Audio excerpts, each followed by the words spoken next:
pun takkan ku sembunyi, air mataku kan terbayar lunas. Assalamualaikum warahmatullahi wabarakatuh.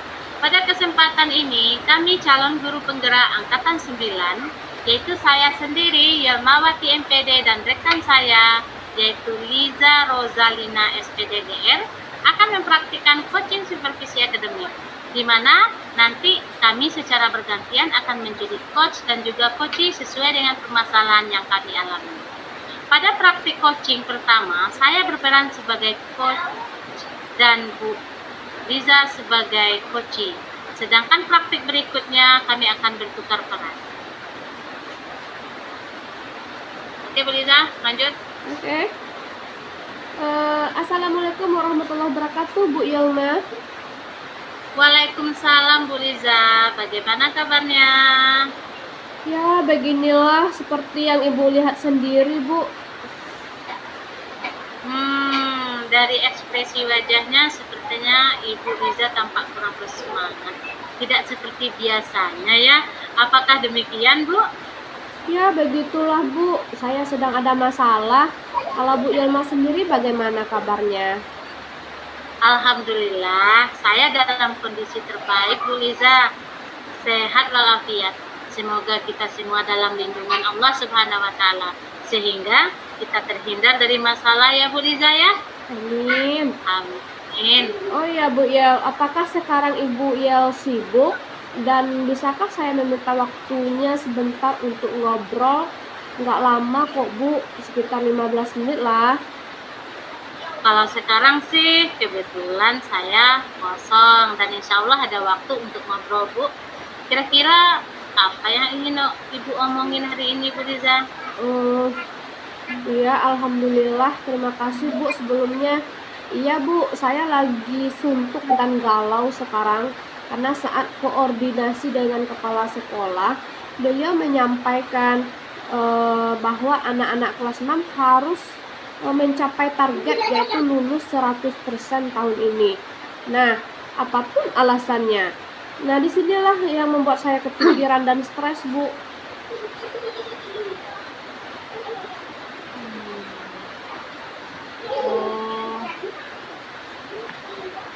Jadi Ibu mau membicarakan keresahan Ibu karena tuntutan sekolah, yaitu menargetkan pencapaian kelulusan murid 100% pada tahun ini. Begitu ya Bu ya? Iya, benar, Bu. Bu Liza bisa menceritakan lebih detail permasalahan seperti apa? Nah, jadi begini, Bu. Saya mempunyai satu orang murid di kelas 6 yang jarang masuk kelas. Tugas dan PR tidak pernah dikerjakan, begitu juga dengan ulangan harian. Dan sekarang waktu pembelajaran kan sudah hampir selesai, dan nanti tanggal 4 Desember kan sudah mau ujian semester 1 ya, Bu. Selain itu, kelas 6 kurang lebih 2 bulan lagi sudah mau ujian akhir sekolah. Iya Bu Liza. Bu Liza bisa ceritakan apa yang menjadi penyebab murid Bu Liza jarang hadir ke sekolah?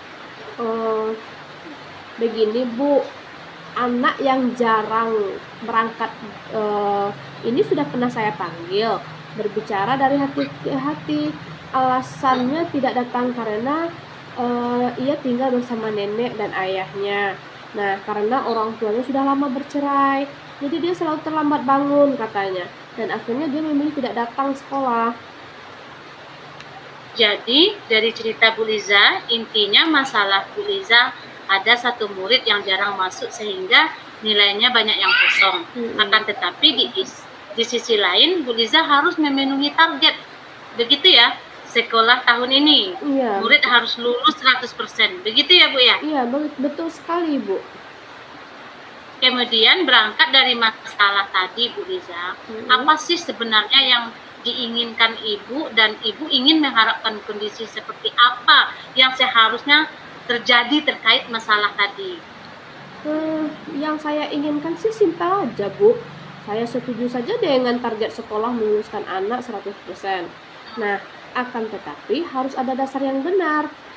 Tidak memberi nilai tanpa dasar, harus punya cara yang benar loh, Bu. Oh iya, luar biasa. Saya setuju sekali dengan pendapat dan prinsip Ibu Liza. Artinya, kita sudah mendidik anak dengan cara yang benar, baik dari segi aturan akademik, kemudian kondisi murid yang demikian, dan kita sudah sampai di ujung akhir semester ini ya Bu Iya, Liza ya. Kira-kira harapan seperti apa yang Ibu Liza targetkan terhadap murid tadi Bu? Saya inginnya murid saya mempunyai nilai yang berkualitas, itu saja Bu. Ya, bisa dijelaskan Bu Liza, maksudnya nilai yang berkualitas seperti apa yang Ibu inginkan? Maksudnya begini Bu, jadi mereka punya nilai karena mereka yang mengerjakan soal-soal atas dasar kemampuan sendiri. Nah, bukan dibantu dan dikerjakan oleh orang lain. Selain itu, mereka juga mengikuti serangkaian penilaian yang sudah saya rencanakan. Begitu, Ibu. Jadi saya tangkap murid Bu Liza harus punya nilai yang lengkap, begitu ya? Karena mereka mengerjakan penilaian atas dasar pemahaman mereka sendiri, begitu ya Bu ya? Iya, betul sekali, Bu. Iya, mantap sekali ya Bu Liza. Nah, kalau menurut Bu Liza sendiri nih ya, kira-kira apa saja sih yang bisa Ibu Liza lakukan untuk mempertahankan prinsip Bu Liza tersebut, sekaligus memenuhi target sekolah, yaitu mencapai kelulusan 100% tadi Bu? Ini dia Bu yang masih dalam pikiran saya. Makanya saya mengajak Ibu diskusi hari ini. Saya masih bingung apa yang mau saya lakukan. Oke, masih dalam proses pemikiran begitu ya Bu ya? Iya, betul sekali Nah, Ibu. sekarang saya punya pertanyaan penting nih untuk Bu Liza. Iya. Sejauh ini ya, apa saja langkah yang sudah Bu Liza lakukan terkait masalah anak tersebut Bu Liza? Sudah ada beberapa upaya yang sudah saya tempuh, Bu, seperti menghubungi orang tua untuk meminta kerjasamanya. Nah, agar anaknya mau berangkat sekolah. Kemudian saya juga sering menitip pesan kepada teman yang dekat dari rumahnya. Nah, supaya anak tersebut menyampaikan untuk datang ke sekolah. Nah, saya juga pernah menyampaikan keluhan ini kepada kepala sekolah, rekan sejawat. Nah, tapi anak tersebut tetap saja jarang masuk. Begitu. Jadi kalau saya tangkap Bu Liza, sudah berupaya optimal gitu ya Bu ya, namun hasilnya nihil, begitu ya Bu Liza ya? Ya, begitulah kira-kira Bu. Jangan putus asa dulu Bu, pasti ada jalan untuk menyelesaikan permasalahan ini. Nah, sekarang Bu Liza nih, pendekatan apa yang lebih efektif agar anak tersebut mau datang ke sekolah dan mengerjakan tugas serta kegiatan penilaian lainnya? Apa ya Bu? Mungkin saya harus datang ke rumahnya dan meminta untuk rajin datang ke sekolah dan mau mengerjakan soal penilaian yang saya berikan, serta saya bimbing sampai anak tersebut sehingga termotivasi untuk datang ke sekolah. Mungkin itu ya Bu ya. Wah, ini ide yang bagus Ibu Liza, perlu dicoba deh Bu. Benar Bu, kenapa ya tidak saya dari dulu saya pikir seperti itu. Baik Bu, kapan Bu Liza akan memulai dan mencoba ide tersebut? Sesegera mungkin Bu, besok pagi setelah selesai tugas mengajar, saya akan langsung eksekusi rencana tersebut. Mantap nih Bu Liza, semangatnya. Insya Allah. Sekarang mari kita melangkah ke planningnya Bu Liza ya, ke planningnya Bu Liza tadi ya.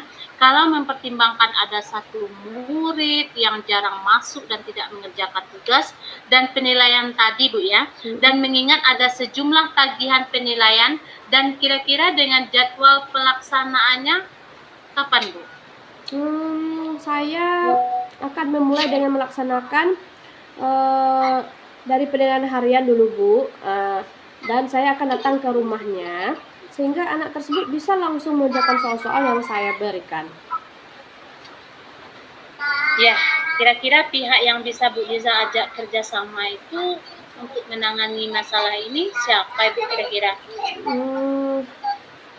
Mungkin saya akan bekerja sama dengan orang tua anak tersebut atau pihak lain yang tinggal bersama dengan murid tersebut. Nah, kemudian memantau secara langsung dan menyemangati agar minat dan motivasi belajar mereka akan meningkat. Harapan saya setelah saya melakukan komunikasi dan melakukan pendekatan secara personal dengan anak tersebut. Dengan demikian, mana tahu anak tersebut bisa berubah dan lebih rajin lagi ke sekolah, begitu Ibu. Wah, mantap. Luar biasa ya, Bu. Ternyata Bu Liza sudah matang sekali ini pemikirannya. Sekali lagi rencananya, Bu. Ngomong-ngomong, kita sudah ngobrol banyak ngobrol banyak nih ya, Bu ya. Iya. Kira-kira menurut Bu Liza hal bermanfaat apa sih yang Bu Liza peroleh dari percakapan kita ini, Bu? Yang bermanfaat bagi saya ya Bu, yang semula saya bingung harus bagaimana agar mampu memenuhi target sekolah, tapi harus tetap bertindak profesional. Nah, sebagai seorang guru terkait penilaian. Nah, sekarang saya sudah tahu apa yang harus saya lakukan untuk memenuhi target sekolah dengan tetap memegang prinsip profesionalisme. Saya sebagai pendidik dalam melakukan penilaian, yaitu dengan menuntun mereka dalam belajar dan mendampingi mereka secara langsung. Nah, dalam mengerjakan penilaian yang sudah saya rencanakan, saya juga melakukan pendekatan personal dan menjalin komunikasi yang baik dengan anak-anak agar minat dan motivasinya meningkat. Begitu, Ibu. Pertanyaan terakhir saya nih Bu ya, nggak apa-apa ya, saya bertanya lagi nih. Apa, Bu? Pertanyaan terakhir saya Bu, bagaimana perasaan Ibu setelah kita mengobrol atau berbicara banyak hari ini? Alhamdulillah, yang semula saya bingung, sekarang saya merasa lebih lega dan semangat. Terima kasih ya Bu ya atas waktunya. Iya Bu Liza. Baiklah Bu Liza, jangan lupa mengabari bagaimana hasil aksi nanti ya Bu ya. Baik Ibu Ilma, terima kasih sekali lagi ya Bu ya. Saya izin off dulu ya Bu. Assalamualaikum Bu Ilma. Waalaikumsalam Bu Liza. Assalamualaikum warahmatullahi wabarakatuh. Pada kesempatan ini, kami calon guru penggerak Angkatan 9, yaitu saya Liza Rozalina dan rekan saya yaitu Yelmawati akan mempraktikkan coaching supervisi akademik, di mana nanti kami secara bergantian menjadi coach dan coachee sesuai permasalahan yang kami alami. Nah, pada praktik coaching pertama, saya sebagai coach dan Bu Yelmawati sebagai coachee. Sedangkan pada praktik berikutnya kami bertukar peran, yaitu saya sebagai coachee dan Bu Yelmawati sebagai coach. Baiklah, kita mulai ya Bu Yelmawati. Ya Bu Liza. Oke, silakan. Assalamualaikum Bu Liza. Waalaikumsalam Bu Yelma, bagaimana kabarnya? Ya beginilah Bu, seperti yang Ibu lihat sendiri Bu. Dari ekspresi wajahnya, sepertinya Ibu Yelma terlihat kurang bersemangat, tidak seperti biasanya ya. Apakah benar demikian Bu? Ya begitulah Bu, sedang ada masalah. Kalau Bu Liza sendiri bagaimana kabarnya Bu? Alhamdulillah, saya dalam kondisi terbaik. Bu Yelma, saya sehat walafiat. Semoga kita semua dalam lindungan Allah Subhanahu wa Ta'ala, sehingga kita terhindar dari masalah ya Bu Yelma. Amin. Amin. Oh iya Bu Liza, apakah sekarang Ibu lagi sibuk?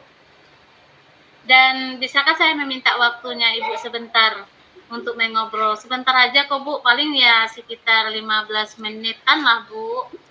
Kalau sekarang sih kebetulan saya sedang kosong. Dan insya Allah ada waktu untuk ngobrol Bu. Kira-kira apa yang ingin Ibu diskusikan kali ini? Iya, alhamdulillah. Terima kasih Bu. Sebelumnya, iya Bu, saya lagi galau sekarang karena saat ini saya kesulitan dalam mengelola kelas saya. Akhir-akhir ini saya melihat siswa saya tidak fokus memperhatikan saya menjelaskan pelajaran di depan kelas Bu.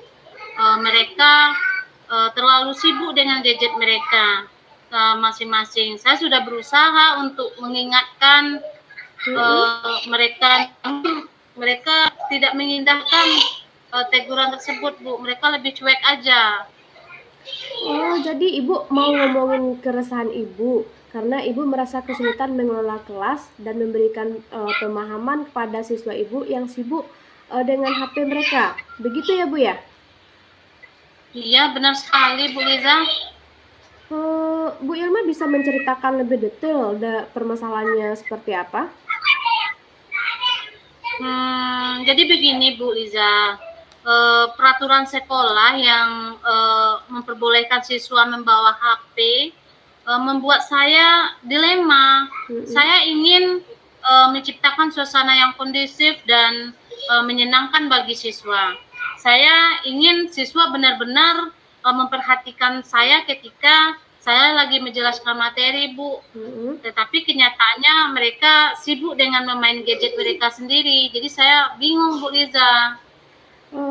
Iya, Bu Ilma. Bu Ilma bisa menceritakan apa yang menjadi penyebab siswa Ibu lebih terfokus sama HP mereka dan dibandingkan memperhatikan Ibu menjelaskan materi pembelajaran? Iya, Bu.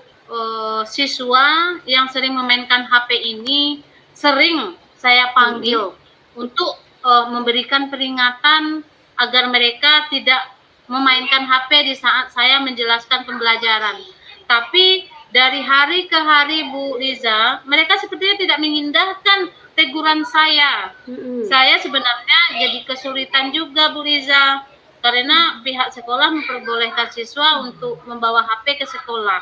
Jika saya yang melarang mereka membawa HP, sepertinya mereka tidak takut dengan aturan yang saya berikan. Oh, jadi dari cerita Bu Ilma, inti masalah Bu Ilma yaitu Ibu dilema terhadap peraturan sekolah yang memperboleh siswa membawa HP ke sekolah. Nah, sehingga siswa Ibu sibuk memainkan HP saat jam pelajaran Ibu dan akhirnya kelas tidak kondusif lagi untuk belajar. Begitu ya, Bu ya? Iya, Bu. Kemudian berangkat dari masalah tadi nih, Bu, apa sih sebenarnya yang Ibu inginkan atau Ibu harapkan terkait masalah tadi? Yang saya inginkan yaitu siswa bisa belajar dengan fokus. Yang saya harapkan yaitu sekolah lebih menegakkan peraturan disiplin yang positif. Saya setuju saja jika siswa membawa HP dengan syarat ada kecuali pada mata pelajaran tertentu yang memperbolehkannya, Bu. Selain itu, HP juga harus terkontrol penggunaannya oleh pihak sekolah. Iya, luar biasa. Saya setuju dengan pendapat dan prinsip Ibu.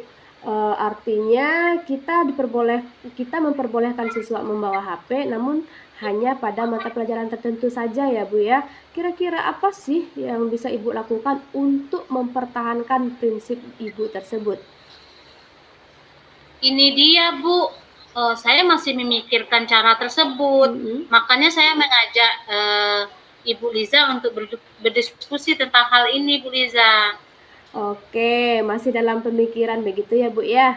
Nah, sekarang saya punya pertanyaan penting nih, Bu. Sejauh ini, apa saja langkah yang sudah Bu Ilma lakukan terkait masalah siswa tersebut, Bu? Saya sudah ada sih beberapa usaha yang saya lakukan, Bu Liza.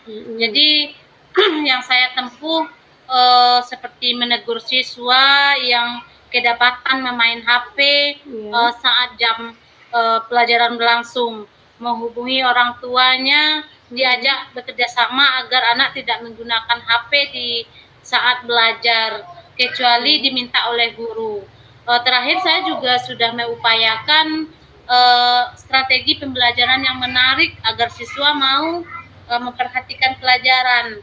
Namun tetap saja, Bu Liza, siswa yang memainkan HP mereka saat proses belajar mengajar itu berlangsung, Bu Liza. Jadi kalau saya tangkap nih, Bu Ilma sudah berupaya optimal ya, namun hasilnya nihil, begitu ya, Bu ya? Iya, begitulah, Bu. Oh, jangan putus asa dulu ya, Bu. Pasti ada jalan keluar untuk menyelesaikan masalah ini. Nah, sekarang Bu Ilma, strategi dan pendekatan apa yang lebih efektif agar siswa Ibu mau mematuhi aturan kelas Ibu dan mau fokus belajar, serta pihak sekolah yang juga mau diajak kerjasama dalam menegak disiplin positif ini. Apa ya, Bu? Eh, Mungkin saya harus memahami gaya belajar siswa, Bu, terlebih dahulu. Kemudian saya bisa memanfaatkan HP mereka untuk belajar, untuk bermain saat proses belajar mengajar. Iya. Selain itu, saya perlu melakukan pendekatan kepada mereka agar memainkan HP-nya saat proses belajar mengajar. Lalu saya juga berdiskusi dengan rekan sejawat dan kepala sekolah untuk mencari jalan keluar dan menegakkan disiplin positif di sekolah, Bu. Wah, ide yang bagus itu, Bu. Perlu dicoba deh, Bu. Benar, Bu. Kenapa saya tidak berpikir ke situ sebelumnya ya, Bu Liza? Baik, Bu. Kapan Bu Yelma akan memulai dan mencoba ide tersebut? Sesegera mungkin lah, Bu. Pagi setelah selesai tugas mengajar, saya akan langsung eksekusi rencana ini. Mantap nih Bu Yelma semangatnya. Sekarang mari kita melangkah ke planning ya, Bu. Nah, kalau mempertimbangkan peraturan sekolah terkait penggunaan HP siswa dan tidak fokusnya siswa akibat bermain HP, kira-kira kapan jadwal pelaksanaan ide tersebut bisa dilaksanakan?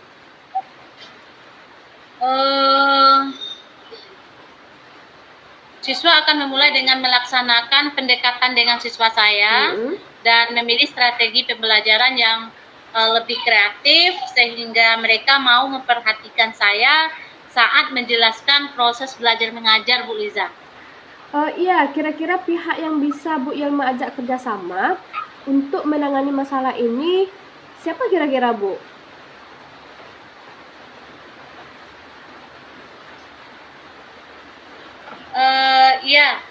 Saya akan bekerja sama dengan orang tua siswa agar pihak lain tinggal bersama dengan siswa tersebut. Kemudian melakukan pendekatan kepada siswa yang sering memainkan HP saat proses belajar mengajar. Saya juga akan melakukan kerjasama dengan rekan sejawat dan kepala sekolah terkait dengan permasalahan yang saya alami serta menegakkan disiplin positif, Bu Liza. Mantap, luar biasa ya Bu Yel. Nah, semoga nanti Ibu lancar dalam strategi yang akan Ibu lakukan. Oh ya, ngomong-ngomong, kita sudah ngobrol banyak nih Bu. Kira-kira menurut Ibu, hal bermanfaat apa yang Ibu peroleh dari percakapan kita, Ibu? Dalam percakapan kita ini, Bu, yang bermanfaat bagi saya ya, Bu ya. Yang semula saya bingung nih, bagaimana agar bisa menciptakan kelas yang kondusif dan menyenangkan bagi siswa.